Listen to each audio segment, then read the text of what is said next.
अल्लाह तबारक व तआला के नाम से शुरू जो बड़ा मेहरबान और नहायत रहम करने वाला है। प्यार दोस्तों, रसूल मोहतरम हजूर अकरम सल्लल्लाहु तआला अलैहि वसल्लम ने एक दफा जमीन पर 4 लकीरें खींची और पास बैठे सहाबा से पूछा, तुम में से कोई जानता है कि ये क्या है?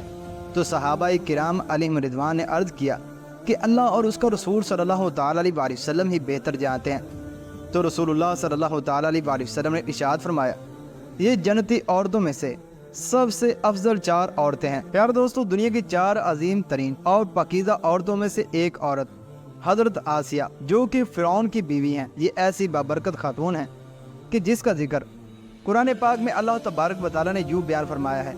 और अल्लाह ने उन लोगों के लिए जो ईमान लिए ज़ौजा फिरौन की मिसाल बयान फरमाई है। इब्ने हजर अस्कलानी रहमतुल्लाह तआला अलैह लिखते हैं कि मिस्री शाही खानदान के बादशाह रैयान बिन वलीद जो कि हजरत यूसुफ अलैहिस्सलाम के दौर में थे, उन पर ईमान ले आए थे और उनकी पोती बेहद हसीन व जमील थी जिनका नाम आसिया था। और नसब नामा कुछ यूँ बयान हुआ कि आसिया बिनते मज़ाहिम बिन उबैद बिन रैयान बिन वलीद जब रामसेस II शाह मिस्र बना तो उसने तख्त संभालते ही लोगों को ऐशो इशरत में डाल दिया और उसने ये फरमान जारी किया कि आज से सारे इसराइली किब्तियों के गुलाम हैं। चुनाचे इसराइली गुलामों की लिस्टें बनाकर हर एक घर में उनको नौकर रख दिया गया। फिरौन मिस्र लड़कियों का बहुत ही ज़्यादा शौकीन था। उसके तख्ते शाही पर बैठते ही इसराइलियों ने अपनी लड़कियों के घरों से बाहर निकलने पर पाबंदी आयद कर दी। फिरौन ने भी हजरत आसिया रजी अल्लाह तआला अन्हा के हुस्न के चर्चे सुन रखे थे। एक दिन फिरौन ने हजरत आसिया के सारे खानदान को दावत पर मदऊ किया और वहीं पर उनके वालिद से हजरत आसिया का रिश्ता भी मांग लिया। हजरत आसिया के वालिद ने इनकार किया तो उसने धमकी दी कि तुम्हारे समेत तुम्हारे सारे खानदान को इस महल से बाहर न जाने दिया जाए, सब यहीं पर कत्ल कर दिए जाओगे और तुम्हारी औलादें भी इसराइलियों की तरह गुलाम बना ली जाएंगी। यानी बादशाहत के जोर पर हजरत आसिया और फिरौन मिस्र की शादी हो गई।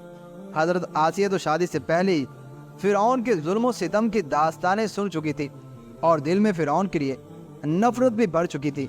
लेकिन इस शादी में अल्लाह पाक की रज़ा शामिल थी क्योंकि अल्लाह के पैगंबर हजरत मूसा अलैहिस्सलाम को फिरौन के महल में हजरत आसिया के ही पास परवरिश पानी थी। हजरत आसिया चूँकि हजरत यूसुफ अलैहिस्सलाम की शरीयत पर अमल पैरा थी और एक खुदा को मानने वाली थी। शादी की पहली रात जब फिरौन कमरे में दाखिल हुआ तो देखा कि उसकी बीवी आसिया अल्लाह तबारक व तआला की इबादत में खड़ी है। प्यारे दोस्तों, आपको यहाँ पर यह भी बताते चले कि हजरत आसिया से शादी करने तक फिरौन ने खुदाई का दावा न किया था। क्योंकि फिरौन हजरत आसिया की मोहब्बत में गिरफ्तार था तो वो पहली ही रात हजरत आसिया के नाजो नखरे बर्दाश्त करने लगा। उसने हजरत आसिया की इबादत में मुदाखलत न की और इंतजार करते करते सो गया। इस तरह अल्लाह पाक ने हजरत आसिया को फिरौन की सोबत से महफूज रखा और वो आप पर कादिर न हुआ।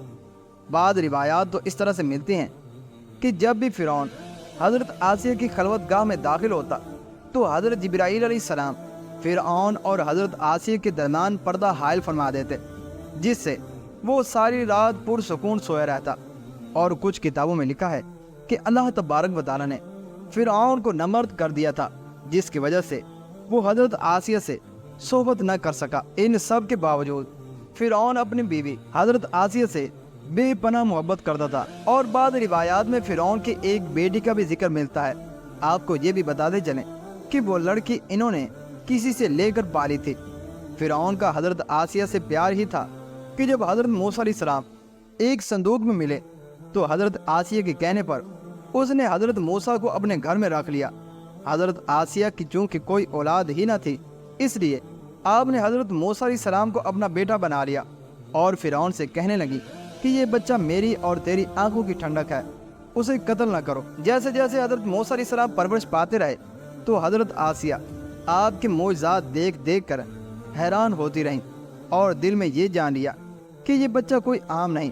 इनकी तवक्कुआत के ऐन मुताबिक जब हजरत मूसा अलैहिस्सलाम ने नबूवत का ऐलान फरमाया तो हजरत आसिया उन पर ईमान ले आईं, लेकिन अपना ईमान लाना महल वालों से छुपा कर रखा।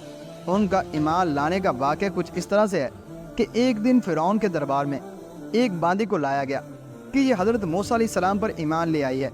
फिरौन ने उस बांदी के तीनों बच्चों को اس کے سامنے ابلتے ہوئے تیل میں ڈالنے کا حکم دیا اور ساتھ ہی اس باندی سے کہا کہ اب بھی وقت ہے، مجھے اپنا خدا بنا لے۔ لیکن وہ باندی کا ایمان بہت پختہ تھا۔ خیر، اس باندی کے سامنے اس عورت کے تینوں بچوں نے ابلتے ہوئے تیل میں جان دے دی۔ اس کے بعد فرعون نے اس باندی کو بھی تیل میں ڈالنے کا حکم جاری کیا۔ حضرت آسیہ نے یہ منظر دیکھا کہ اس عورت اور بچوں کی روح ایک نورانی جھرمٹ میں آسمان پر فرشتے لے کر جا رہے ہیں، تو انہیں یقین ہو گیا کہ حضرت موسیٰ علیہ السلام اللہ کے سچے پیغمبر ہیں اور ان کا دین بھی سچا ہے۔ چنانچہ قصر فرعون روز بروز پر اشوب ہوتا گیا اور آسیہ نے فرعون سے کنارہ کشی اختیار کر لی۔ حضرت موسیٰ علیہ السلام کا دفاع کرتی رہیں۔ حضرت موسیٰ علیہ السلام کے چاہنے والے فرعون کے سپاہیوں کے ہاتھوں ظلم و ستم کے بھیڑ چڑھ رہے تھے اور انہیں بے دردی کے ساتھ قتل کیا جا رہا تھا، یہاں تک کہ فرعون نے حضرت موسیٰ علیہ السلام پر ایمان لانے والے ایک شخص کی جسے قرآن کریم نے مومن آل فرعون کے نام سے یاد کیا ہے، بڑی ہی بے دردی سے قتل کر دیا، جس کے بعد آسیہ کے صبر کا پیمانہ چھلک اٹھا اور کھلما کھلا فرعون کی مخالفت کرنے لگی۔ فرعون کو جب علم ہوا کہ اس کی بیوی بھی موسیٰ علیہ السلام کے خدا پر ایمان لے آئی ہے، تو فرعون میں غیظ و غضب کی آگ بھڑک اٹھی۔ پہلے پہل تو اس نے اپنی بیوی کو اکیلے میں سمجھایا کہ اگر میری بیوی ہی مجھے خدا ماننے سے انکار کرے گی تو پھر بہت سے لوگ سرکشی کریں گے، لیکن حضرت آسیہ نہ مانی، بلکہ فرعون کو بھی دعوت دے دی کہ اللہ پاک سے معافی مانگ کر حضرت موسیٰ علیہ السلام پر ایمان لے آؤ۔ بہت سی راتیں اسی طرح جھگڑوں میں گزر گئیں۔ جب محل فرعون میں یہ باتیں ہونے لگی کہ آسیہ فرعون کی لاڈلی بیوی ہونے کی وجہ سے کسی سزا کی مستحق نہیں ہوئی اور نہ ہی انہیں کوئی سزا دی جا رہی ہے، تو فرعون غصے میں آ گیا۔ اس نے سب سے پہلے مار پیٹ شروع کی اور خود اپنی پاک بیوی کو سزائیں دینے لگا۔ وہ حضرت آسیہ کو پورا دن تپتی ریت پر ننگے پاؤں کھڑا رکھتا اور رات کو ان کے پیروں کے زخموں پر خود نمک لگاتا۔ اسی طرح کئی دن گزر گئے۔ جب فرعون کو یہ یقین ہو گیا کہ اب حضرت آسیہ حضرت موسیٰ علیہ السلام کے دین سے منحرف نہیں ہو سکتا، تو اس نے اپنی بیوی کو سخت سزا دینے کا فیصلہ کیا۔ حضرت آسیہ رضی اللہ تعالی عنہ کے چاروں ہاتھوں میں اور پیروں میں لوہے کی کیلیں ٹھونک کر چاروں کونوں میں اس طرح سے جکڑ دیا کہ وہ ہل بھی نہیں سکتی تھی، اور بھاری پتھر آپ کے سینے پر رکھ کر ان کو ریت پر دھوپ میں لٹا دیا اور پانی تک بند کر دیا۔ پھر بھی حضرت آسیہ رضی اللہ تعالی عنہ ایمان پر پرعزم اور استقلال کے ساتھ قائم رہیں، اور ان مصائب کے باوجود وہ ایمان سے ذرہ برابر بھی پیچھے نہ ہٹی اور فرعون کے کفر سے خدا کی پناہ چاہی، جسے اللہ پاک نے قرآن پاک میں یوں بیان کیا ہے۔ اور اللہ نے ان لوگوں کے لیے جو ایمان لائے زوجہ فرعون کی مثال بیان فرمائی ہے۔ جب اس نے عرض کیا، اے میرے رب، تو میرے لیے جنت میں اپنے پاس ایک گھر بنا دے اور مجھ کو فرعون اور اس کے عمل بد سے نجات دے دے اور مجھے ظالم قوم سے بچا لے۔ ایک روایت تو یہ ہے کہ فرعون نے حضرت آسیہ کی کھال اتروا دی اور پھر ان پر چٹان کو گرا دیا۔ اللہ اکبر۔ لیکن زیادہ تر مفسرین یہ روایت کرتے ہیں کہ جب حضرت آسیہ کو ہاتھ پاؤں میں کیلیں ٹھونک کر باندھا گیا تو ان کی روح پرواز کر گئی تھی۔ آپ کا مزار مصر کے اندر واقع ہے۔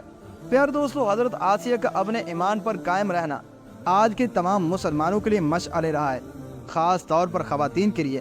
یہ درس ہے کہ عورت کے اندر بھی اتنی طاقت موجود ہوتی ہے کہ وہ ہر طرح کے ظلم و ستم کے آگے پہاڑ بھی بن سکتی ہے۔ اللہ تبارک و تعالیٰ سے دعا ہے کہ اللہ تبارک و تعالیٰ ہمیں ایمان پر قائم و دائم رہنے اور ہر قسم کی مصیبت و پریشانی کا ڈٹ کر مقابلہ کرنے کی توفیق عطا فرمائے۔ آمین یا رب العالمین۔